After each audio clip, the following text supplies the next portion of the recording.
රාවණා රජුගේ කතාව පළමු කොටස. මගේ මේ හෙළදෙරණ ලොව බලවත්ම රාජ්‍යයයි. දෛවෝපගත ලෙස රාවණා රජු සීතාදේවියව ලංකාවට රැගනීම.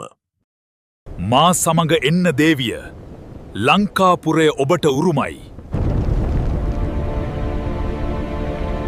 රාවණා රජු ලංකාවට රෑගෙන ආ සීතාදේවිය අශෝක උයනේ සිරකොට රැකවල් යෙදූවේය.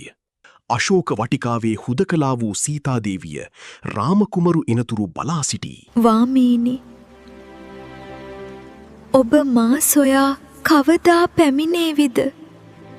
හොර රහසේ ලංකාපුරයට ඇතුළු වන හනුමාන් අශෝක වටිකාවේ හුදකලා වී සිටි සීතාදේවිය මුණගැසී ඇයට බලාපොරොත්තුවක් ලබා දේවියනි, බිය නොවන්න. රාමකුමරු ළඟදීම මෙහි එනු ඇය. රාවණා රජුගේ කතාව දෙවන කොටසින් හමුවෙමු.